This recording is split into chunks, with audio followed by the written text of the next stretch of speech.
Ето, приятели, AdBlue свети в момента. За километри брояч се е включил и активирал. Сега почваме да инсталираме новия софтуер, вече с изключено AdBlue.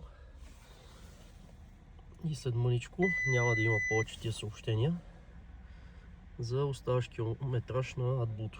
Броячът ще изчезне, чека ще изчезне. Правиме го само и единствено през софтуера. Без да откачваме модули, без да откачваме бушони, не усъкътяваме системата. По всяко време, който и да ви спре полицай за проверка в Германия, Белгия, Италия, няма да имате никакъв проблем с нашето решение.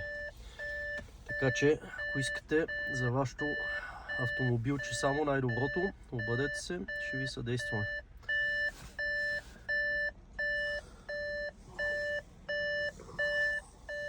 Се пачва софтуера, почва да се инсталира след малко. Като отключи компютъра, през буксата го правиме на адрес при клиента. Ето сега вече компютъра се е пачнал, отключи се и започва да трие и да пише редовете вътре в него.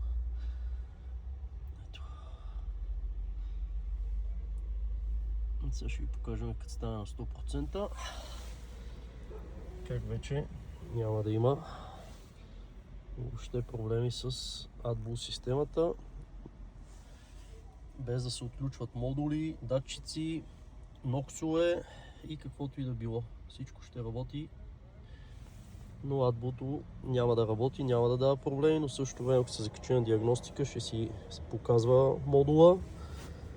Ще дава, че работи всичко активно и по този начин колата няма да има никога проблеми с преминаване на технически прегледи, с спирания на Австрия, Германия за проверки, защото те гледат дали има нещо откачано, дали модулите са си на лице.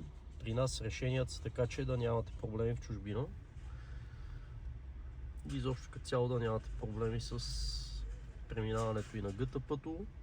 Всичко се прави през моторния компютър, чрез пренастройване и пренаписване на файла. Абсолютно безопасно за колата на 100%. Ето, файла се записа. Така. Ето, сега ще запалим колата.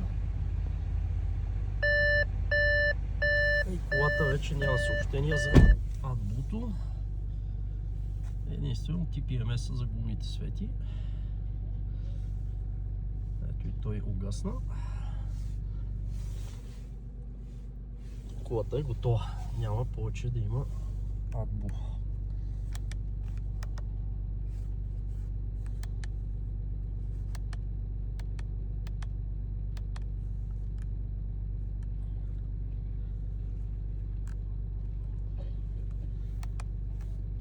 Няма съобщения, няма броячи.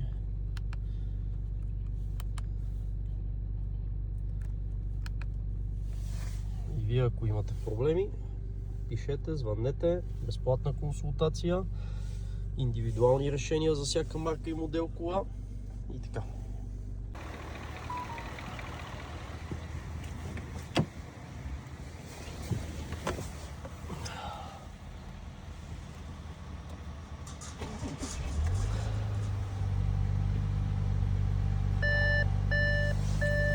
За вратата пищингяс.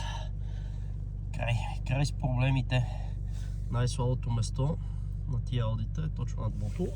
Тук вече няма клиента да има повече никога проблеми. Може да си пътува и до друга край на планетата без проблеми. Имаме решение и за EGR на тия коли, и за DPF-а. До 2023-2024 година имате ли Audi, VAG група, Шкода, Seat, няма проблеми, обаждайте се, ще ви съдействаме за каквито и да имате болешки.